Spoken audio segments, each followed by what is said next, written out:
Bonjour à tous, c'est avec cette petite pause sexy et glamour à souhait que je vous accueille dans le seul magazine qui revient sur 50 ans de culture geek en 52 minutes. Une petite date pour casser les préjugés, 1974, naissance du jeu de rôle, Donjons et Dragons. Et justement, ça tombe bien, c'est une spéciale Heroic Fantasy qui nous anime aujourd'hui avec mon équipe de guerriers autour de cette table avec, dans l'ordre d'apparition, Mademoiselle RL, blogueuse et journaliste, l'écrivain et romancier Laurent Kessy, le réalisateur, auteur et comédien Monsieur Sébastien Rassia, Monsieur Frédéric Molas, son binôme du joueur du grenier, c'est 90 millions de vues, et Monsieur Rurik Salé, notre chroniqueur, spécialiste du cinéma, également compositeur et comédien. Et François qui doit nous surveiller du haut de sa tour en attendant d'intervenir en tant que chroniqueur web. Ah, il assure mon François. Allez, tout de suite, on se retrouve avec un sommaire qui va vous donner un petit avant-goût de cette émission. Aujourd'hui, vous découvrirez ou redécouvrirez le film Krull, une interview du créateur du donjon de Naheulbeuk, une enquête sur le groupe qui en est né, le jeu vidéo Suidoken, la suite des déambulations de Rurik au festival de Sitges, Kane de Karl Edward Wagner, le jeu de rôle Pathfinder, 12 coquilles, les seigneurs d'outre-monde et une shopping list spéciale Heroic Fantasy. Et cette première chronique qui va ouvrir l'émission nous amène direct tout droit en 1997. Rubrique jeux vidéo avec Fred et Seb. Ça va être difficile de vous parler de 104 minutes parce qu'en fait je vais vous parler de mon jeu préféré et je pourrais tenir 20 minutes dessus sans problème. Donc en fait Suikoden, c'est un jeu qui a été édité par Konami en 90, qui est sorti en 97 en France, 95 au Japon. Konami qui a fait Metal Gear, qui a fait Silent Hill, voilà. Donc on va regarder un extrait, je vais vous montrer tout de suite à quoi ça va ressembler. Et je dis bien parce que le titre correspond à la chronique que tu as annoncée. Ouais, c'est pas mal ça. Tu parles que du 1. Je parle que du 1, ouais. Il y en a 5 qui sont sortis, plus 1 sur DS. Donc il n'y a pas la musique, mais c'est pas grave. T'as quand même des goûts chelous parce que depuis tout à l'heure on comprend rien quand même. Ah ouais, ça c'est la cinématique d'intro, il n'y a pas vraiment grand chose à comprendre. On va voir tout juste peut-être une mort. Voilà, tu vois, le jeu ça ressemble à ça, c'est un peu des graphismes Super NES, c'est pas exceptionnel pour la PlayStation. Il y a juste quelques effets 3D qui te rappellent qu'on est sur PlayStation, notamment des zooms comme ça, des machins, des effets 3D qui bougent, ça voilà, de perspective. Alors il va falloir que tu nous le vendes parce que là quand même. C'est vrai que c'est pas hyper sexy a priori quoi. Déjà t'es parti avec tous les mois là, tu sais. C'est un carton quand même en RPG japonais. Mais c'est bon, c'est un JRPG, donc comme tu dis, donc le système de combat est classique. Alors moi je fais la différence entre le RPG, l'action RPG et le JRPG. C'est trop long à expliquer. Bon, le JRPG en gros les combats se font au tour par tour. Voilà, pour résumer, je vais dire ça tout simplement. Alors donc l'histoire des Suikoden en fait, ça fonctionne un peu toujours sur le même système. Donc dans le cas de Suikoden 1, vous incarnez Hero Magdol. Donc il reçoit la rune mangeuse d'âme de la part de Ted, qui est un ami à lui, qui se fait tuer par le roi et par la reine, donc du pouvoir en place. Et donc l'histoire des Suikoden, ça fonctionne un peu toujours de la même manière, c'est-à-dire vous incarnez un héros qui va se rebeller contre l'autorité. En fait, c'est toujours une sorte de Rurik. C'est toujours un peu le même système. Donc au début, vous commencez avec le pouvoir en place, puis vous découvrez que le pouvoir en place est pourri, corrompu, de tout ce que tu veux. Et donc finalement, vous décidez de partir, et là, vous créez votre armée, vous allez prendre possession d'une base, d'un château vide, de n'importe quoi qui va vous servir de QG. J'ai entendu. Oui, il voulait dire QG. Ah oui, pardon. Oui, parce que QG,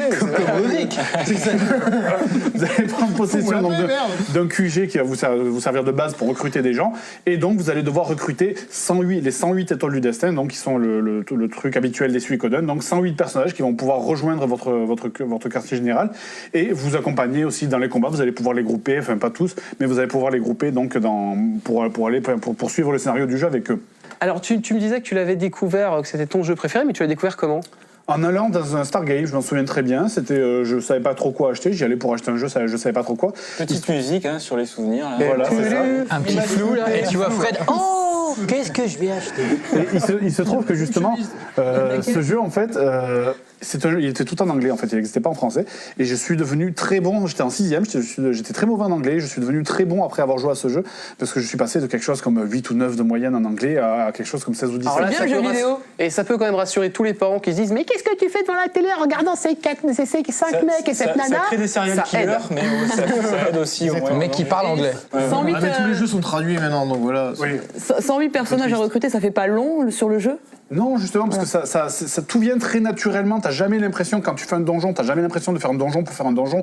C'est toujours, t'as toujours ce sentiment d'être vraiment dans l'histoire. Et il y a un autre point important dans les Suikoden, je vais finir dessus peut-être, c'est le fait que tu as toujours un personnage auquel tu es très attaché. C'est un mini spoil, mais qui va mourir en fait.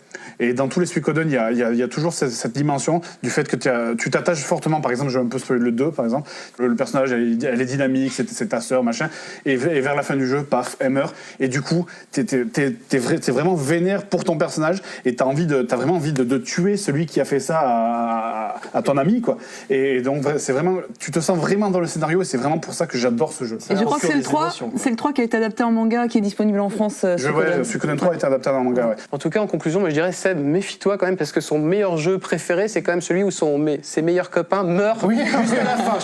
J'avais pas remarqué ça, Voilà. d'accord. Alors, je vais Ils sont pas copains, donc bon, c'est pas... Allez, je vais te laisser aller trouver une cachette. On fait une petite parenthèse magnifique dans cette spéciale Heroic Fantasy et on retrouve Rurik. Tu vas te téléporter à Sieges pour l'épisode 2 de ton Inside et on se retrouve juste après, ne zappez point.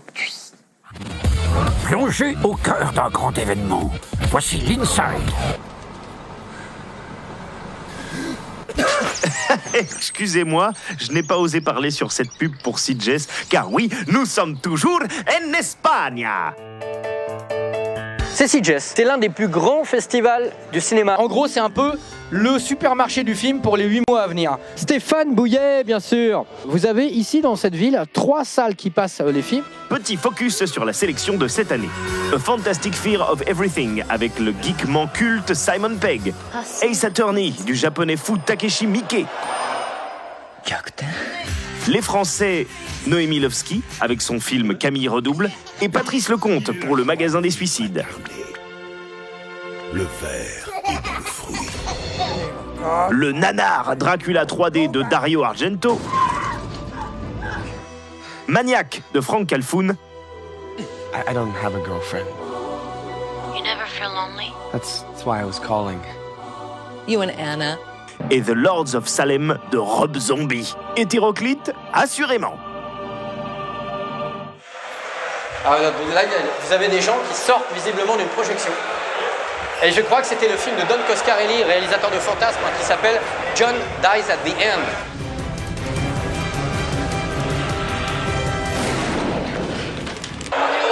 Aude Boutillon, d'écran large, vient de voir le film de Don Coscarelli, John Dies at the End, et elle va nous dire en français parfait ce qu'elle en a pensé. Eh bien, c'était complètement fou, c'est le fantasme du 21e siècle. Une femme qui était pas née quand Fantasme est sorti. Eh oui, c'est là toute la beauté de la chose. Sitges, c'est également de très nombreuses rétrospectives, des films en 3D, un hommage à Quentin Tarantino, une sélection de films spécial fin du monde, une zombie walk, des stars, dont un barbu. Alors l'avantage de Sitges, c'est que des fois tu te balades, tu croises des barbus. Regardez, par là-bas, il y a plein de barbus, c'est bien cool, mais il y en a même un qui est un peu plus connu que les autres. C'est celui qui met son téléphone dans sa poche, c'est Paco Plaza. Paco Plaza, c'est le co-réalisateur de Rec 2 et le réalisateur tout court de Rec 3. Voilà, c'est lui, c'est Paco Plaza, c'est lui. On y croisera également William Lutzig, le réalisateur du classique Maniac, Elijah Wood pour son remake, mais un nom est sur toutes les lèvres. Ce n'est pas Rurik, mais un maître de l'horreur. Là, on va faire un truc formidable et passionnant, on va faire la queue. La presse est là, en masse, et les fans aussi. Pourquoi ces gens font la queue? Ils font la queue pour aller voir Aftershock. Aftershock, c'est une production de Eli Roth, le réalisateur de Hostel. Et Hostel 2, qui est une vraie rockstar du cinéma, il est venu, à partir du moment où il est venu, on a commencé à entendre les papillons voler, les abeilles s'énerver, les appareils photo bouger dans tous les sens, parce que Eli Roth, c'est une star. Eli, Il aille? Il est où? Mais c'est pas possible, il est plus difficile à trouver que Charlie, quoi. Ah, le voilà. Avec une charmante comédienne, bonjour. Après séance, avis sans concession de Rurik. On est donc allé voir Aftershock, qui est un film écrit, produit, alors coécrit, coproduit et co-interprété par Eli Roth, qui n'est pas du tout le réalisateur du film pour le coup. C'est un Espagnol qui a réalisé le film. Il était là, il a fait marrer la salle comme un truc de fou. Et que faut-il penser de ce film-là? Pas forcément du bien. Je pense qu'on va l'oublier assez vite. On s'emmerde un petit peu, hein. On s'emmerde un petit peu clairement, même c'est loin de faire l'unanimité. Et je pense que si Eli Roth n'était pas lui-même au générique, le film n'aurait pas la carrière qu'il a.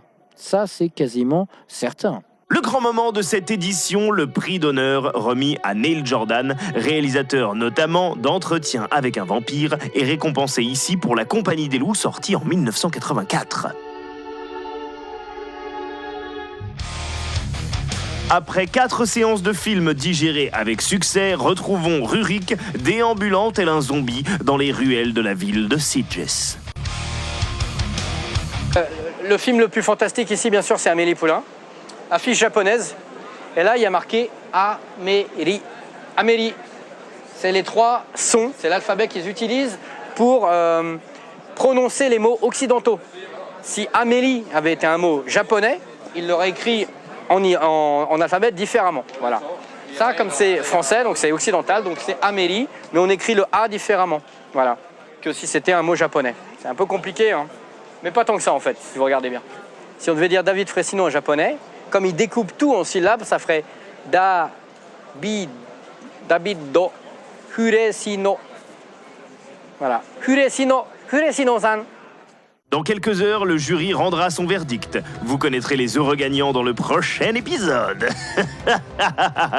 La suite des aventures de Rurik, 3e et dernier épisode, c'est dans la prochaine émission. Et nous faisons une promotion sur le Rurik pour le 1 acheté. Vous en avez 2 tout de suite, ta chronique. Un double. Rubrique cinéma avec Rurik. Eh oui, c'est bien vrai ce que tu dis là. Alors en fait, quand tu m'as dit Heroic Fantasy, j'étais Steven Seagal quand même. Bien sûr. Ouais, c'est bien vrai ce que tu dis là. J'étais un petit peu emmerdé parce que moi je suis pas très fan d'Heroic Fantasy. Et puis je me suis dit qu'est-ce que je pourrais choisir. Et puis je me suis souvenu vaguement d'avoir été voir au cinéma avec mon père un film qui m'avait fait marrer, mais qui depuis a eu une réputation un peu Z. Je me suis dit bon, je vais prendre celui-là.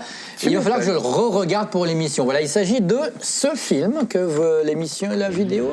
Voilà, il s'agit de la fin d'une aventure impossible. Ils doivent combattre. Voilà, il s'agit de Krull. Krull est un film qui bénéficie d'une réputation kitschos. Et alors je l'ai revu.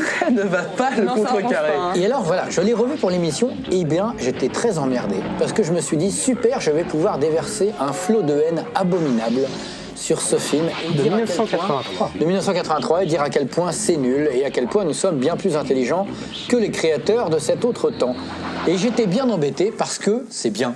Oh mon Dieu, comment vas-tu assumer ça? Mais oui, j'ai regardé, je me suis dit, ça va être... Je vais quand même me faire chier, surtout que j'ai 2 heures, quoi. Il faut se les faire, les 2 heures, tu vois. Même 1 heure d'un film pourri, mais 2 heures. Et en fait, j'ai regardé avec intérêt, j'étais très fatigué à ce moment-là, et j'étais pris par l'histoire. Alors certes, il n'y a pas beaucoup... Il n'y a peut-être pas l'argent qu'ils voulaient, quoique il y a quand même de l'argent, c'est quand même une grosse prod. Bon, les effets n'étaient pas au top. Il y a un scénario qui se tient, il y a des vrais personnages, c'est drôle, c'est pas cucul à praline. C'est l'un des premiers rôles de Liam Neeson. C'est pas pour ça que c'est bien, mais ça rajoute un petit truc au film. Alors c'est quoi l'histoire de Krull? Krull, d'abord, c'est pas le nom du méchant, c'est le nom de la planète du royaume. Et... il y a un mec, bon, c'est une sorte de bellâtre que vous avez vu. Je crois que c'est Ken Marshall qui s'appelle. Je ne sais pas même pas ce qu'il a fait. Ça ne peut être qu'un bellâtre. Peut-être qu'il a fait des amplis. Il a fait des.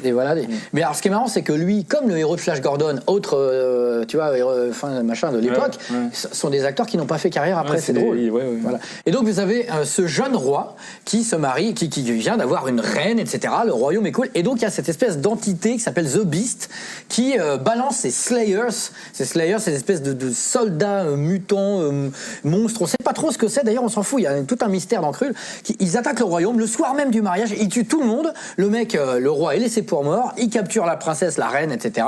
Le mec se réveille, alors son père est mort, sa femme est plus là, il devient roi, il pleurniche, mais il va falloir qu'il traverse plein d'aventures pour aller combattre cette entité, récupérer sa reine et prouver qu'il est roi, voilà. Donc en chemin, il va rencontrer des gens, dont Liam Neeson et ses potes, et tous les personnages sont intéressants, tous les personnages sont drôles, c'est hyper riche à chaque... Alors certes, il y a des effets spéciaux à l'ancienne avec des peintures sur verre, des transparences, des décors peints. En carton, ouais. C'est une autre époque. Mais il y a une vraie magie qui se dégage de ce truc. Et je te jure que je regardais, c'est pas du tout ridicule. Les dialogues sont bien écrits. C'est signé de Peter Yates, qui est quand même un réalisateur qui a signé notamment Bullitt. Il a inventé à travers Bullitt la course de voiture dans un polar. Tu peux plus avoir un polar sans course de voiture depuis Bullitt. C'est pas rien. Peter Yates. Et alors vous avez un cyclope à un moment qui est un grand personnage qui parle très peu. Et en fait, c'est marrant parce que ces cyclopes sont censés avoir passé un deal avec cette créature qui s'appelle The Beast. Ils ont dit, s'il te plaît, je te donne un de mes yeux. C'est ce peuple. Je te donne un de mes yeux en échange de quoi? Laisse-moi voir le futur. Mais ils se sont fait avoir. Ils ont donné un des yeux et en échange de quoi la seule chose qu'ils ont la possibilité de voir, c'est l'heure de leur propre mort. Ce qui est horrible, c'est des personnages super tristes. Oh, c'est classe. Mais oui, mais c'est que des trucs comme ça. Tu sais qui a écrit ça? Franchement, non. Mais en tout cas, c'est quelqu'un de talent. Et c'est adapté, Par contre, la musique de James Horner. Bien sûr, il y a James Horner à la musique. C'est adapté de quelque chose ou c'est un Moi, je crois que il me semble que c'est un scénario original. C'est un film qui n'a d'ailleurs pas trop, même pas marché du tout, comme Flash Gordon plus ou moins aussi. Et vraiment, j'ai trouvé que ça allait de créativité. Alors surtout que les méchants, les Slayers, bon ça c'est pour ajouter un petit truc, ça m'avait fait très peur quand j'étais petit. Quand on les tue, quand on leur lance un pic ou quoi que ce soit, ils crient, leur espèce d'armure s'ouvre et il y a un cerveau qui ressemble un peu à un homard bizarre qui hurle et qui plonge comme ça dans le sol. Et tu te dis, mais attends, mais c'est incroyable le nombre d'idées qu'il y a dans ce film-là. Krull est un film dont tout le monde se fout. Je l'ai vu sur des sites comme ça où ils disaient bad movies. Mais ça n'a rien d'un bad movie. C'est un film qui est hyper inventif, vraiment pas du tout nunuche. Et je pense que pour les enfants, même aujourd'hui, je pense que c'est à regarder avec des grands yeux. Et pour les enfants adultes que nous sommes, c'est à regarder avec le cœur. Oh, comme c'est beau. Un autre qui a fait ça avec le cœur, c'est John Lang, qui est notre interview carrière du jour. Ouais. C'est le créateur notamment de la saga Nullbuck. Et il va nous en parler. On se retrouve juste après. Ne nous zappez pas, mais non. Ne bougez pas, c'est le moment de l'interview carrière. Voici l'homme aux 3 pseudos. John Lang, alias Pen of Chaos, alias POC, ou alors POC, pour les intimes, cumule plusieurs millions d'auditeurs pour sa saga audio diffusée sur Internet en MP3, Le Donjon de Nullbuck. Mais que faisais-tu avant ce succès? Je faisais un métier de geek, parce que j'étais développeur web. Administrateur système, DB. POC, non, là on a perdu la ménagère de moins de 50 ans, mon vieux. Quelle est la genèse de cette saga, déclinée ensuite en roman BD? J'avais lu 2-3 trucs de fantasy marrante. Et puis un jour, je me suis dit, j'écrirais bien quelque chose, mais connaissant un peu le marché du livre, je me suis dit, je vais pas écrire pour du papier parce que ça va intéresser personne. Donc je vais faire un MP3, comme à l'époque j'écoutais les 2 minutes du peuple. Bon attendez, Gérard, on a quelqu'un là qui a jamais touché à un ordinateur. Bravo, vous êtes content? Avec votre discrétion, il y a 2-3 personnes qui ont ri de moi. Oui, et je parie qu'il y en a d'autres derrière cette porte. Donc je me suis dit, je fais du jeu de rôle papier, j'ai un micro, j'ai un petit peu de matériel, donc je me lance et puis j'ai enregistré 3 épisodes et puis j'ai mis ça dans mon site et là c'est parti en live. Tiens, voilà quelqu'un. Salut! Tu viens pour l'aventure? Eh ouais, je suis le nain. Ça se voit. Et ça, c'est le donjon? Effectivement, c'est le donjon de Nullbuck. Il a pas l'air terrible. Faut pas s'y fier, car personne n'en est ressorti. Ah bon? Faut dire aussi que personne n'y est entré. Ah! Je travaille parce que je suis motivé par les gens qui écoutent ce que je fais. Parce que ça fait un certain moment que je suis auteur pro maintenant. Donc évidemment, je vis avec les BD, les romans principalement. Mais je continue à faire du gratuit parce que c'est comme ça que j'ai commencé et les gens qui viennent, j'estime que s'ils me suivent depuis toutes ces années, ils ont droit à du gratuit. Donc je continue de mettre des choses. J'ai commencé à écrire l'aventure, il n'y avait aucun pitch. Donc c'est-à-dire que je voulais juste mettre des aventuriers en situation. Donc j'ai mis des aventuriers devant le donjon. Et à la suite de ces 3 épisodes où on n'avait toujours pas de scénario, j'ai commencé à écrire un scénar, donc c'est des aventuriers qui rentrent dans un donjon pour chercher une statuette. On suit la vie d'aventuriers qui démarrent du niveau 1, mais la différence avec certaines œuvres de fantasy, c'est que les aventuriers ne sont pas des héros, en fait c'est plutôt des joueurs. C'est-à-dire qu'ils ont les réflexes des joueurs. Ils sont motivés par l'or, les points d'expérience, la recherche de puissance, le matériel, le fait d'être reconnu en tant qu'aventurier, etc., d'être bien vu par leur peuple, parce qu'ils viennent de peuples différents. Une aventure, celle de la statuette de Gladolfera dans le donjon de Nullbuck. Et on a aussi marché dans la forêt et visité un tas de villages bidons et même le château de Xor, dans lequel j'ai été tué par une ignoble taupe garou. Maintenant, on recherche encore la statuette. Faire de la technique web, ça me rappelle le boulot. Donc mon site, moi, il est toujours en HTML depuis 94. Sauf que évidemment, bon, je le fais un peu mieux qu'avant. Le jeu de rôle que j'ai joué le plus, c'est l'Œil Noir. Avec ça, j'ai fait de très nombreuses parties en fait, quand même. C'est là avec ça que j'ai découvert le jeu de rôle. Et l'Œil Noir, c'était un jeu de rôle allemand sans aucun humour. Mais il n'y en avait pas, mais du tout quoi. Hein. Et en fait, le truc, c'est que dès la première partie, nous, on était pétés de rire. Donc, on peut faire du jeu de rôle sérieux avec un bon état d'esprit. Et donc, j'ai gardé des tas de situations, des tas de concepts, etc. en tête que j'utilise pour faire mes épisodes audio. C'est pour ça qu'il y a pas mal de gens qui me disent « Waouh, c'est du vécu !» Bah oui, effectivement, c'en est. Salutations, toi, l'aventurier solitaire, dont la cape rouge fend la brise des plaines. Salut, bande de gnouf. Qu'est-ce qu'il a dit? Tu sembles parler un dialecte étrange de quelques contrées qui m'est inconnu. Ben ici, on parle comme ça. Puis de toute façon, c'est toi qui as un accent, pas moi. À la base, c'est vraiment ce que je voulais faire, écrire. Donc j'avais déjà écrit du roman avant de commencer Naheulbeuk, mais c'était d'autres genres. Je suis vraiment inspiré de ce que je connaissais de l'écriture, c'est-à-dire la littérature de SF populaire. Donc moi, je fais pas du texte pour se prendre la tête. Je veux que les gens vivent des aventures, et puis voilà. Mais moi, je me suis surtout inspiré du jeu de rôle pour travailler. Le passage du MP3 au roman, ça n'a pas été trop dur pour moi. Par contre, il y a beaucoup de gens qui ont eu des doutes. Mais dans la majeure partie des cas, ça s'est quand même très bien passé. L'audio, c'est très restrictif à l'écriture. Il y a plein de trucs qu'on ne peut pas faire. Donc, si je voulais vraiment écrire quelque chose, il fallait que je fasse du roman. Alors, il y en a plein qui ont été un peu surpris, mais finalement, ils ont pas mal adhéré. Et maintenant, il y en a beaucoup qui préfèrent le roman à la version audio, notamment parce que le contenu est beaucoup plus intéressant. Donc maintenant, je travaille avec une autre approche, c'est-à-dire que j'écris du roman et j'extrais de l'audio du roman, au lieu de faire empiriquement de l'audio et ensuite d'essayer d'écrire à partir de ça. Il faut trouver une appellation qui correspond à tout le monde. C'est compliqué. Et pourquoi on ne pourrait pas s'appeler les baltringues? C'est ce que disait le paladin. Non, ça c'est pourri. Mais je ne sais toujours pas ce que ça veut dire, moi. Les gens sont contents, les gens attendent la suite. Donc là, j'embraye sur un nouveau tome bientôt, et tout en continuant la BD, parce que il y a des gens, quand il y a trop de lettres, ça leur fait peur, donc ils préfèrent la BD. En ce moment, on travaille sur un projet audiovisuel. C'est pas moi qui ai eu l'idée. Bon, même si tout auteur a quelque part une envie de passer à une version audiovisuelle, surtout moi, je passe 2 heures par jour à regarder des films. Donc voilà. Là, donc, en ce moment, je suis sur un projet d'animation 3D de qualité, parce que c'est un gros projet.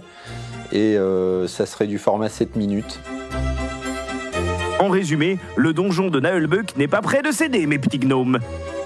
Ouais, enfin après tout ça, faudra pas vous plaindre que les humains ne s'intéressent pas aux autres cultures. Voilà, Donjon de Naheulbeuk qui est quand même la saga MP3 culte. Mais toi, t'en as regardé une autre aussi. Oui, Reflet d'acide qui s'est inspiré de l'esprit saga MP3 de Naheulbeuk et de Puck, ouais. Voilà, donc Laurent, tu sais ce qu'il te reste à faire. Mais avant de faire une saga MP3, tu vas nous parler de ta chronique.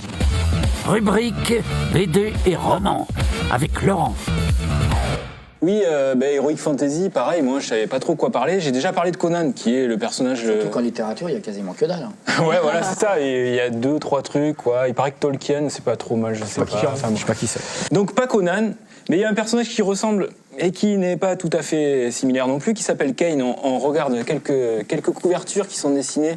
Alors, le personnage de Kane est écrit par un Américain qui s'appelle Karl Edward Wagner. Et ça, c'est des couves de Frazetta, voilà. Donc, qui a fait l'affiche de Conan. Voilà, qui est à l'origine même de la résurgence et du succès de Conan dans les années 60. Et Frazetta qui était aussi celui qui faisait beaucoup de couvertures pour Crépy, Herry et Vampire. Qui viennent de ressortir. Ça, c'est la couve française. Mais je pense que sans Frazetta, Conan n'aurait pas reconnu cette résurgence qu'il a eue dans les années 60, et on le connaîtrait peut-être même plus aujourd'hui parce qu'il était en passe d'être oublié. C'est un mec qui a vraiment réussi à faire en sorte que l'Heroic Fantasy soit intemporelle et toujours in. C'est pas du tout ringard les dessins de Frazetta, même aujourd'hui. Ouais, si, ça prend quand même un petit côté motard.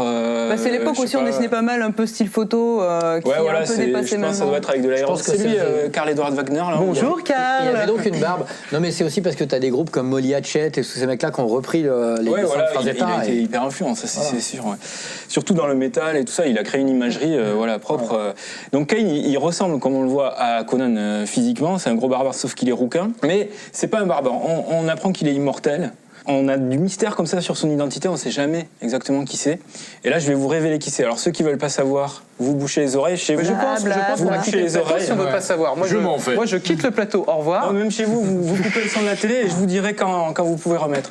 Ils vont perdre un temps. Voilà, je ferai ça. Cain, en fait, c'est Caïn de la mythologie. C'est le frère d'Abel. Ça se dit pareil en anglais, Cain. Voilà, ça se dit, sauf que là, c'est écrit K-A-E-N-E. Mais c'est Caïn de la mythologie. D'accord. C'est bon, c'est fini le spoiler, vous pouvez revenir. Donc c'est aussi le nom du méchant dans Command & Conquer. Enfin, ça sert à rien, mais écoute, je vais intervenir sur tes chroniques. C'est aussi le nom d'un catcheur. Il y a une postface de l'auteur lui-même, de Karl Edward Wagner, qui explique que Cain est un nom qui ressurgit très très souvent dans la fantasy, dans plein d'œuvres. En fait, il y a Salomon Kane aussi, qui est un personnage de Robert Howard. Adapté il n'y a pas si longtemps. Ouais. Et donc Cain, aussi le truc, c'est que contrairement à Conan, c'est pas un héros gentil. C'est un barbare, certes. Enfin, pas vraiment un barbare, c'est un guerrier, mais c'est un salaud. Il monte des rois les uns contre les autres. Dans le premier roman qu'on lit, voilà, il monte deux peuples l'un contre l'autre.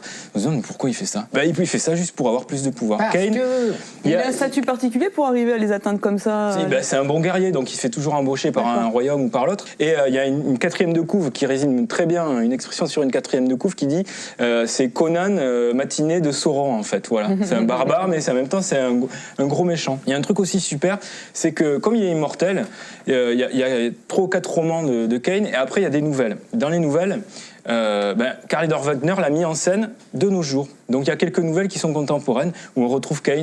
De nos jours, c'est-à-dire. Mais alors, c'est dans les années 70. C'est sur un guerrier ou... Donc il a des grosses pattes, une grosse hache, mais des pattes d'Ef. Non. Par contre, c'est un dealer. Il est en perfecto, motard. Ouais, voilà. Perfecto. Il y a une nouvelle que j'adore aussi qui tourne autour d'un moulage du pénis d'Elvis. Enfin, un truc incroyable. Très très bien. Ouais. Et c'est assez marrant de voir ce perso dans une espèce de proto-histoire, même pas l'Antiquité, une époque qu'on n'a pas connue, et de le retrouver là et de voir toujours les mêmes manigances. Voilà. Combien de volumes au total ?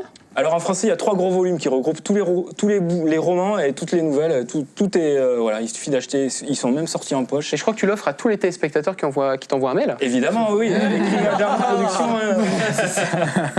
Non, mais voilà. Une dernière info peut-être. C'est pas super bien écrit. C'est déjà ça tue. Non, mais je veux dire, c'est pas le but. C'est un petit peu cher. C'est pas le but. C'est pas Proust. On est là pour être emporté dans une histoire. On est là pour vivre des aventures. On est là pour vivre quelque chose d'extraordinaire. C'est du pulp en fait, quoi. C'est du pulp. C'est-à-dire que c'est pas bien écrit, mais tu vis, quoi. Voilà, c'est plus vieux que Conan. C'est un peu, comme tu disais, Cruel, les effets spéciaux sont un peu vieillots, mais on est pris, les personnages sont cool, c'est exactement pareil. pareil. C'est presque l'essentiel. C'est ça, c'est emporter les gens, emporter le lecteur. Voilà. Écoutez, moi je vais rebondir là-dessus. Quelqu'un d'autre qui emporte, on vient de voir John Lang, donc le créateur du donjon de Naheulbeuk, et sachez qu'il a fait un groupe qui s'appelle le Naheulband. Le Naheulband, et on a été les voir, on les a suivis lors d'une préparation d'un concert, et on se retrouve juste après. N'allez surtout pas aux toilettes. Voici l'enquête geek. He is the voice. Non, Florent Pagny ne me buse pas. Ah non, apparemment c'est pas la même ambiance. Amis fans de médiéval, sortez les harpes, les flûtes à bec et les tambours. Retirez votre cotte de maille, les amis, et découvrez cette joyeuse bande de troubadours qui, au lieu de guerroyer, anime des soirées du donjon. Car ce groupe qui se prépare, c'est le Naheulband. Un Naheulband composé notamment de Lady Faye, c'est elle, Guilin, c'est lui, et de John Lang alias Puck. Puck a prolongé l'aventure en créant un groupe complètement déjanté. Et, par chance, ils nous ont ouvert les portes des répétitions et des coulisses de leur concert à Japan Expo. Devant plus de 8000 personnes, toutes armées de gourdins et de casques à cornes. Un petit extrait tout de suite devant vos yeux ébahis.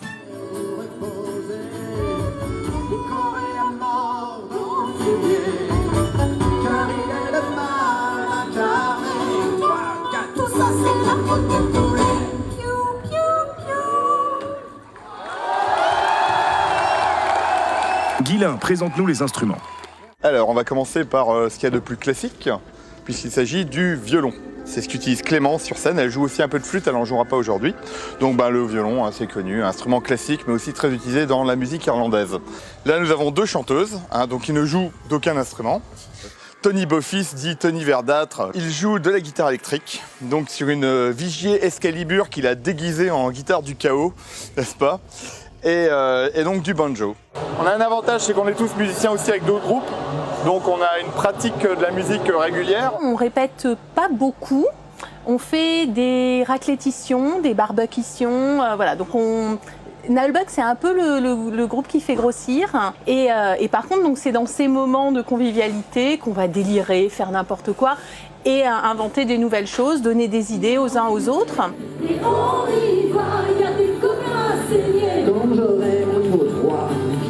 Moi, je reste avec cette idée de raclétition ou de barbecution. Il faudra songer à m'inviter, les petits gars. Je peux vous chanter du Britney. Le Naël Band, c'est presque né du public, puisque nous, moi, j'ai écrit 2-3 chansons. Et puis, on a fait un concert dans un festival de jeux de rôle où on s'attendait à avoir quelques personnes qui viennent. Le premier concert, on a eu 400 personnes à peu près. Et là, il y a plein de gens qui sont venus nous dire « Ah, mais c'est bien ce que vous faites, est-ce que vous voulez venir jouer pour nous ?» Donc, du coup, le truc qui n'était pas du tout préparé, on n'avait pas répété, machin. En fait, on est toujours tiré en avant par le public.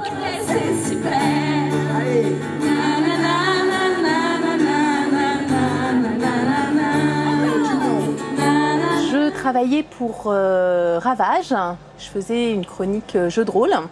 Et donc j'ai demandé à interviewer John. On est venu à discuter. Ah, je cherche des gens pour sur scène pour chanter. Ben, je suis chanteuse, voilà. Et donc c'est comme ça qu'on s'est retrouvés pour la première fois en 2003. J'ai rejoint l'aventure Nullbuck parce que j'ai écrit des jeux de rôle. Enfin, j'ai écrit un jeu de rôle qui s'appelait Los Angeles 2035, qui m'a permis en fait de faire la tournée des conventions. Et dans une de ces conventions, j'ai rencontré John Lang, plus connu sous le nom de Puck, n'est-ce pas? Et en fait, il s'est avéré que j'avais ramené mon instrument de musique, il avait ramené le sien, il devait jouer 2 morceaux, on a joué ensemble. Donc John a dit « Waouh, Banco, super, j'ai toujours voulu faire ça, je vais appeler des copains. Voilà, il y a une journaliste qui m'a interviewé il y a quelques jours, elle a une belle voix, je lui ai demandé d'enregistrer un truc, je lui ai demandé si elle veut pas faire chanteuse. J'ai 2 copains qui jouaient de la musique celtique avec moi dans un groupe, on va leur dire de venir. Et puis j'ai un copain qui fait du jeu vidéo avec moi, il chante et joue un peu de guitare, je vais lui dire de venir aussi. Et puis toi, tu fais les percus. » Voilà, et donc de là, le Naël Band était né. Le groupe a sorti plusieurs albums et enchaîne les concerts, dont un plutôt particulier, me semble-t-il.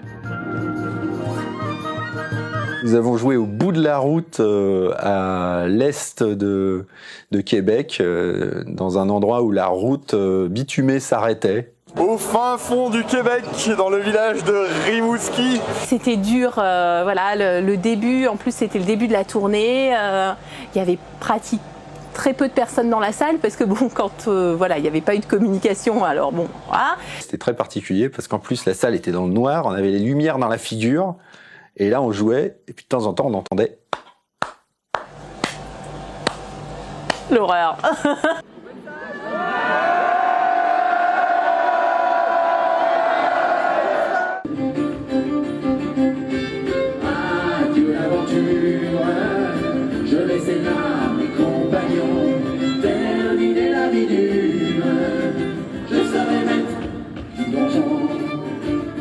Jusqu'à quel âge je vais faire la magicienne, faire n'importe quoi sur scène? Et puis je me suis dit, bah, tant que je tiens debout, hein, voilà, à la maison de retraite, voilà, on s'y voit. Et tant que le public veut de nous, on sera là, quoi. Stratégie, diplomatie, qu'on n'a jamais rien compris. C'est la baston et voilà. C'était un petit gobelin qui s'en allait à la plage, mais il savait pas nager et il y avait les requins. Plouf, plouf, le gobelin, il se noyait dans les vagues.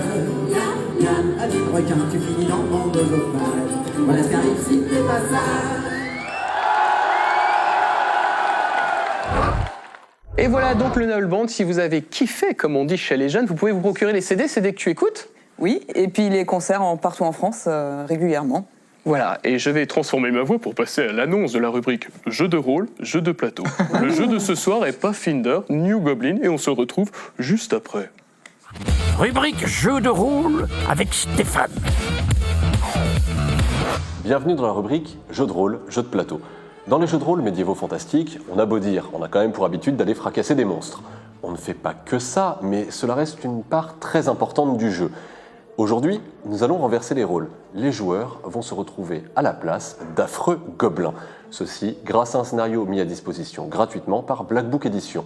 Le scénario, Nous Gobelins, est prévu pour se jouer avec le fameux héritier de Donjons et Dragons, Pathfinder, qui est actuellement le jeu de rôle le plus vendu au monde. Les joueurs commencent par choisir leur personnage parmi des pré-tirés, tandis que le maître de jeu leur explique qu'ils appartiennent tous à la grande tribu des lèches-crapauds qui vit dans les marais. Les jeunes gobes du groupe sont convoqués aujourd'hui par le chef, probablement pour une mission qui leur apportera un grand prestige parmi les leurs. Les PJ vont vite découvrir qu'il n'est pas si facile de jouer des créatures malingres, bêtes, méchantes et moches. Les personnages des joueurs, les peaux vertes, sont dans la hutte de sa grande ventripotence. Le maître de jeu décrit la situation, les événements, parle à la place donc du chef du village, et les personnages des joueurs apprennent peu à peu les termes du boulot qui leur est proposé. D'abord, ce soir, ce sera festin. Les joueurs manifestent leur joie. Ensuite, il y aura à partir de demain une grande quête au trésor. Il faudra que les joueurs retrouvent des feux d'artifice perdus dans une épave à quelques kilomètres dans les marais. Les joueurs font des efforts d'interprétation, notez-le. Belle voix nasale de John, Robin fait mine de se curer le nez. Ce n'est pas si facile de faire les crados en vérité et il faut admirer leurs efforts. Après de nombreux défis réalisés lors du festin, comme manger des limaces géantes, les héros crasseux sont en route. Ils ont appris lors du festin qu'une sorcière gobeline cannibale, la grosse Vorka, régnait sur la zone où ils se rendent. Mais ils ont aussi appris que Plein de Pattes, une horrible araignée qui mange les enfants, serait sur leur chemin. Les joueurs s'attendent donc à une embuscade. Ils expliquent au MJ, avec force détails, beaucoup trop de détails en réalité, qu'ils avancent en surveillant les environs. Ils le miment même. Petit jet de perception pour les joueurs qui tentent de repérer l'araignée à distance. C'est globalement réussi. L'araignée a été repérée. Maintenant, les petits saligots n'ont plus qu'à faire un plan. Courageux, mais pas trop, les gobelins n'ont aucune envie d'entrer dans les lieux. John a une excellente idée. Il propose de l'enfumer et d'attendre. Florian suit l'idée tout de suite, il approuve. Le MJ, un peu désespéré, rappelle, comme il vient de le dire à l'instant, que cette tanière est en plein air. Les joueurs changent donc de plan et décident d'attaquer en hurlant. Au moins, ils ont l'avantage de la surprise au premier tour. L'araignée n'a plus que 3 points de vie. Dans Pathfinder, comme dans tous les héritiers de Donjons et Dragons, il s'agit, lorsque l'on fait un test, que ce soit pour attaquer ou autre chose, de lancer un dé à 20 faces et de dépasser un seuil de difficulté. Ici, de toute manière, le sort de l'araignée est plié. À 3 contre 1, il lui reste 3 points de vie, aucun jet n'était vraiment nécessaire pour en finir. Les PJ annoncent que leurs gobelins passent à la fouille de la tanière après avoir exécuté leur menaçante Plein de Pattes. Ayant repris la route, la joyeuse troupe arrive enfin en vue de l'épave tant attendue, celle qui doit renfermer les fameux trésors, les feux d'artifice, rappelons-le. À fond dans leur rôle, les PJ passent complètement outre la description du maître de jeu et ignorent toute prudence. C'est très simple, ils courent à découvert vers les trésors et la super cache aux feux d'artifice. Soudain, de la direction du bateau, les gobelins entendent provenir des aboiements et des hennissements. Chiens et chevaux, 2 ennemis jurés des gobelins, 2 créatures qui leur font peur. Les PJ devraient normalement avoir un petit peu peur, et le maître de jeu en profite, il les surprend. Un chien apparaît derrière le groupe des joueurs et les prend en chasse. Les gobelins vont faire leur jet d'attaque, la défense du cabot est de 13. Avec leur D20 et leur modificateur, les joueurs doivent dépasser ce score. Le maître de jeu annonce d'ores et déjà qu'un second bâton se profile et arrive derrière le premier chien. Les joueurs jettent les dés. Le combat commence. Après avoir vaincu, non sans mal, le cheval et les chiens de la sorcière, les PJ ont évité plusieurs pièges et pénètrent enfin dans l'antre de la gobeline cannibale. Vorka les y attend de pied ferme, soutenue par son compagnon animal, une grenouille géante. Lorsque les PJ entrent dans sa cabine, le combat commence immédiatement. Florian et John annoncent qu'ils s'attaquent à Vorka. De son côté, Robin choisit de s'en prendre au monstre. Les déroule, fumble pour Florian. Et de ce combat dépendra l'issue du scénario et la victoire ou non des PJ. Dans quelques jets de dés, ils seront devenus des héros parmi les leurs, sauf Florian, qui mourra héroïquement au combat. Voilà, on va rester avec des voix bien masculines, on enchaîne avec RL. Rubrique culture japonaise avec RL. L'heroic fantasy à la sauce asiate, en fait, ça existe. C'est pas que le style RPG-like, même au Japon. Et les 12 royaumes du Nikoki, en fait, ça rentre dans cette optique-là, et c'est ça qui l'a rendu culte, en fait. Donc le plus simple, c'est de voir un petit peu ce que ça donne. De 12 coquilles. Voilà. Est-ce qu'il y a des poussins? Non, il n'y a pas de poussins, non. Elle est très bonne, celle-là. Donc c'est inspiré de l'œuvre d'Ono Fuyumi. Ono Fuyumi, quoi, c'est pas sérieux. Il pourrait pas s'appeler Martin. Ça a l'air de charcler. Ouais, ça a l'air bien sympa. Ah oui, non, c'est quoi? C'est Heroic Fantasy, très Japon. C'est en fait inspiré d'un univers Chine ancienne plus que Japon. Voilà, donc là on est vraiment dans un monde original qui est créé de toutes pièces avec... Bon, il est sans surprise, hein, il y a de la magie, un bestiaire fantastique... Bon, tout le truc classique, des noms compliqués, on est dans la fantaisie, voilà, parce que je sais pas si toi, en littérature, tu vois, ils ont toujours des noms à coucher dehors, les trucs de fantaisie. Ouais, souvent. Ouais. Des fois, ils s'appellent Rubrique Salée. On dirait des noms japonais, d'ailleurs. Voilà, et donc en fait, bon, le truc hyper classique, il y a des lycéens qui se retrouvent emportés dans une espèce de monde parallèle, inconnu, évidemment, alors l'héroïne qui s'appelle Yoko, c'est l'élu, donc on vient la chercher, eux, ils n'ont rien demandé. Mais est-ce qu'il y a un mais? Genre, mais c'est classique. Il va y avoir un mais après. Donc, l'œuvre d'Onofuyumi est disponible en France en 12 tomes chez Milan. Voilà. Ça fait plein de petits pavés comme ça. Ça marche pas mal en roman. Je vais le présenter. Il y a des pages et tout. Voilà. Il y a des pages, il y a des dessins un petit peu à l'intérieur. Et le problème, c'est que l'anime a eu un petit peu de mal à démarrer parce que les DVD qu'on voit là, les coffrets sont super beaux, ils sont en forme de livre. Ça fait le côté un petit peu. Montre-nous tout. Là, David va ouvrir. Le bandeau, quand même, 6 millions de livres vendus au Japon. 6 millions de livres vendus au Japon, tu me fais tout tomber. C'est un sacré succès, quoi. C'est pas mes œuvres complètes. C'est pas de la roupie de Sansonnet. Même en France, ça marche pas mal. Alors, le truc, c'est que la série, quand on commence à regarder, l'héroïne, donc elle arrive dans le monde parallèle, elle comprend rien, elle fait que chouiner. Et vraiment, on a envie de jeter sa télé, c'est hyper énervant. Je connais plein de gens qui ont arrêté de regarder la série à cause du début, parce qu'elle est vraiment hyper énervante. Il faut dépasser ça, quoi. Elle est super saoulante. Mais en fait, quand on dépasse, déjà, c'est dans les romans, elle est l'héroïne que de deux tomes seulement, et même dans la série, en fait, ça va partir après sur d'autres royaumes, etc. Donc la particularité du monde, c'est que chaque roi, chaque reine est choisi par un Kirin. C'est une espèce de chimère qui ressemble un peu au Komainu japonais, les espèces de lions qu'il y a devant les temples. Il y a quand même quelque chose qu'il faut... ou alors juste parce que ça se passe en Chine. Je te le donne. Non, ça se passe pas en Chine. Tu disais que c'était inspiré. Non, c'est inspiré au niveau du visuel. Mais le truc, c'est que c'est vrai qu'au Japon et en Chine particulièrement, il y a de quoi faire des milliards de trucs d'Heroic Fantasy parce que leurs croyances sont encore hyper fortes. Le dragon est présent partout.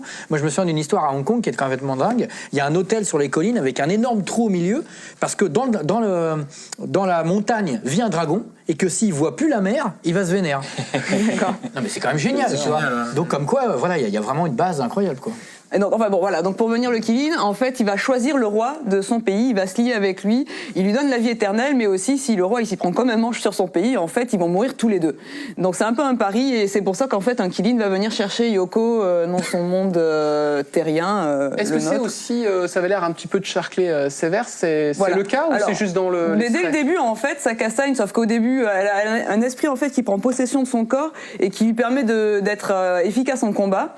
Et alors elle chouine, et en même temps elle tape, quoi. Alors du moment qu'elle ferme pas les yeux, on lui dit d'ailleurs au début ferme pas les yeux. Et le truc fait tout, donc dès le début il y a des bestioles tranchées en deux, voilà, vraiment ça part bien dès le début en fait. Mais c'est interdit au moins de 18 ans? Non, c'est lui qui fait des blagues.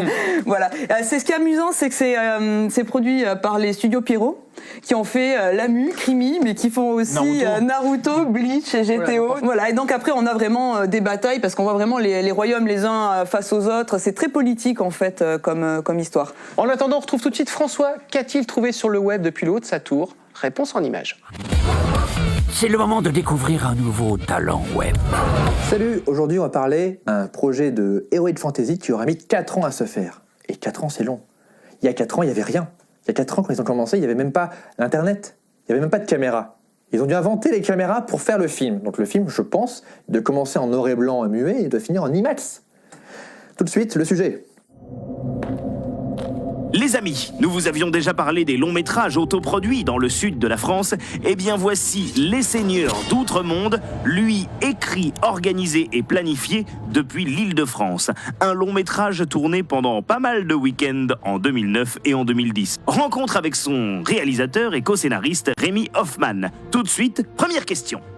Alors en fait, Les Seigneurs d'Outre-Monde, ça a débuté en 2007. Et en fait, avant, on avait participé avec les membres de l'association R2 à la création d'un fan film Star Wars qui s'appelait l'Ordre Sith. qui dure 1 heure, avec pas mal de gens qui ont participé. C'est un projet d'assez grosse envergure. Et ce projet se finissant dans ces années-là, je me suis dit que au niveau et technique et qualitatif et avec plein de nouvelles personnes qui sont arrivées sur le projet, il était temps et on avait la possibilité de lancer ce projet-là, en fait, Les Seigneurs d'Outre-Monde. Donc du coup, en 2007, j'ai écrit le scénario. On a retravaillé ça avec Fenris, qui est un ami qui est aussi auteur, qui est scénariste, et qui lui après a développé des histoires, des livres, des nouvelles qui se passent dans le même univers que Les Seigneurs d'Outre-Monde. Et donc dès 2007, on a mis en place plein de choses, donc le site internet, les recherches de costumes, de décors, les castings et tout ça, pour démarrer la production en début 2008. Tout a commencé lors de la Grande Guerre, entre humains et créatures magiques, il y a 1000 ans. Les paysans, les troupes du Brandour, quelques chevaliers en quête de justice avaient assiégé le château de la sorcière. Petit avant-goût de l'histoire, mais dis-nous en plus. En fait, l'histoire est à la fois classique, c'est-à-dire qu'on reprend des grands thèmes épiques, un grand roman un petit peu, on va dire, d'apprentissage pour le héros, et dedans se passe beaucoup d'humour, il y a plein de petits gags un petit peu partout. Donc en gros, l'histoire est assez classique, c'est-à-dire que on est dans un univers qui s'appelle les Ravis, dans un monde qui s'appelle les Ravis, où il y avait des 7 dieux qu'on appelle les incarnats qui dirigeaient un petit peu ce monde-là il y a des milliers d'années. Il y a eu une révolte humaine et en gros, l'un d'eux qui était le dieu de la mort, le seigneur d'Outre-Monde, Rachalden, en fait, est devenu fou et est rentré en rage et a commencé à massacrer les humains. La vengeance devait d'être immédiate et impitoyable. La suite est connue de la légende. Il a été enfermé dans un dôme pendant plus de 1000 ans. L'histoire commence, donc on a cette légende-là qui a été expliquée, et l'histoire commence donc 1000 ans après, où tout a été un peu oublié, on croit que c'est un peu devenu des légendes, et on prend l'histoire dans un royaume qui s'appelle le Ringstone, qui est un royaume humain, assez belliqueux, assez cruel et tout, où on suit un jeune prince qui s'appelle Jarwin, qui est vraiment le petit con, on va dire, qui est le prince qui a tout eu pour y gâter, et qui en fait ne croit pas du tout à toutes ces légendes-là. Ne craignez rien, Thorvald, il va rien se passer, et au pire, je serai là pour vous protéger. Et en fait, il va découvrir un petit peu tout ce qui se passe et retomber au plus bas du plus bas pour après revenir au plus haut. Ça, c'est un peu la trame, mais après, c'est basé avec beaucoup d'humour, des caractères vraiment particuliers, plein de défauts sur les personnages qui sont assez drôles. Les Seigneurs d'Outre-Monde, dont les teasers et extraits sont disponibles en ligne, a nécessité 50 jours de tournage, avec au final plus de 150 plans truqués. Quelles sont tes influences, Rémi? Pas mal Willow. C'est vrai que c'était un des trucs qui a bercé un peu mon enfance, et que c'était surtout cette espèce d'humour qui était vraiment très intéressant. C'est-à-dire qu'au-delà de l'histoire qui est assez classique dans Willow, qui est en gros, il y a le bébé, il faut aller le ramener, il faut le ramener, il faut empêcher la reine d'avoir toute la puissance et tout ça. C'est vraiment, voilà, plein de personnages super intéressants, Man Martillian par exemple. Voilà. C'est tous ces petits trucs-là en fait qui ont fait qu'on a fait un film médiéval fantastique avec une grande trame épique, mais avec toujours tout cet humour-là. Rémi a pu s'appuyer sur une équipe de 100 intervenants bénévoles, à la technique et au jeu, qu'il a emmené par tous les temps tourner en Normandie, en Picardie, en Bourgogne. Mais pourquoi pas les Bahamas? L'idée de ce projet, c'est à la fois de se faire plaisir, de faire vraiment donc, un film d'heroic fantasy qui plaise à tous, c'est le projet qu'on rêverait de faire, et c'est aussi de le diffuser le plus largement possible, de faire une super carte de visite pour tout le monde, à la fois pour moi en réalisation, mais on a aussi pas mal de gens qui font de la cascade, qui font cracheurs de feu, des comédiens, il y a plein de choses dessus, et c'est aussi pour eux faire aussi une belle démonstration de savoir-faire. Nous après on y met beaucoup d'énergie, on y met beaucoup d'attention, on essaie vraiment d'avoir une qualité maximum. On sait que c'est pas un niveau pro, on a un niveau bien, on est encore limite, mais voilà, on espère que ça permettra après justement de faire quelque chose où des gens croient en nous et se disent si avec rien ils ont réussi à faire quelque chose comme ça, si après on les aide encore plus et financièrement et sur plein d'autres domaines, qu'est-ce qu'ils pourront faire derrière? Voilà, c'est aussi cette idée-là. C'est tout le mal qu'on vous souhaite. Alors guettez la future sortie DVD et passage télé de ce long métrage d'1h40, un ovni. Et nous, on défend les ovnis dans Plus ou Moins Geek. David en a même vu, pour de vrai. Parole de voix off. Un film autoproduit, comme on aime bien les mettre en avant dans Plus ou Moins Geek. Un autre personnage qu'on aime bien autoproduire, c'est Franck, qui se débrouille tout seul, il fait sa vie. Vous allez le retrouver dans son petit bureau, Franck. Tout de suite, la shopping list. Salut à tous et bienvenue dans cette nouvelle shopping list. Une shopping list un peu spéciale puisque je vais vous raconter une histoire. Hop.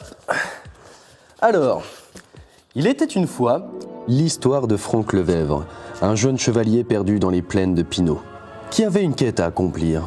Il devait retrouver l'artefact sacré dans le château d'Outre-Tombe. Sa route fut parsemée d'embûches, puisqu'à peine parti, il tomba sur 3 objets flottants. Le premier était un coffret de la saison 1 de Game of Thrones, une des plus grandes séries d'heroic fantasy qui plonge le spectateur au cœur des complots qui cisaillent le royaume des 7 couronnes. Le second était La Roue du Temps, édité par Braglon. C'était une quête en 14 volumes écrite par Robert Jordan. Et enfin, il y avait Fable 3, où vous incarnez un jeune garçon que vous devrez faire évoluer physiquement et psychologiquement et choisir entre le bien et le mal. Ces 3 objets flottants étaient ici pour poser une énigme au jeune chevalier. Malheureusement, il s'en foutait terriblement et passa sa route. Plus loin, au travers d'un buisson, il fit la découverte de 2 livres, sûrement tombés de la poche d'un aventurier unijambiste. Ces livres n'étaient autres que Conan, un livre édité chez Milady. Cette œuvre adaptée en BD, film, dessin animé et jeu de rôle n'est autre que la création de Robert E. Howard qui nous plonge dans un univers mythologique et lugubre à la fois. Et L'Enfeuse de Troie, une bande dessinée éditée chez Soleil qui a connu un grand succès, qui raconte l'histoire d'un apprenti forgeron au pouvoir illimité. Reparti sur la route afin d'accomplir sa quête, cette fois-ci, le jeune chevalier fut confronté à un gros problème. 2 jeux totalement maléfiques l'empêchèrent de poursuivre sa route. Il s'agissait de Dungeon Fighter, un jeu de société édité chez Yellow qui combine dextérité, aventure et une bonne dose d'humour. À ses côtés se trouve Ultimate Ghost and Goblin, chez Capcom. Un jeu vidéo à retrouver sur la PlayStation Portable. Vous incarnez le chevalier nommé Arthur qui doit combattre des zombies, des démons et autres morts-vivants dans le but de sauver une princesse. Le chevalier lança une attaque de front sur ces jeux, qui ne purent se défendre étant donné que ce n'étaient que des objets. C'est après une longue route périlleuse vers la porte du château que le preux chevalier arriva finalement à son but. C'est à l'entrée d'un puits bouché par les excréments d'un dragon qu'il découvrit l'artefact sacré, qui n'était autre que Notre-Dame de Paris. Un livre édité chez Soleil aux collections Métamorphose et à retrouver en 2 tomes. Le plus célèbre roman de Victor Hugo, véritable icône du romantisme, est présenté dans une édition exceptionnelle. Et ils vécurent heureux et s'embrassèrent langoureusement. Quoi? Bah si, c'est marqué dans le texte. Hein. Mais non. Allez, vas-y, embrasse-le. Bon, ok.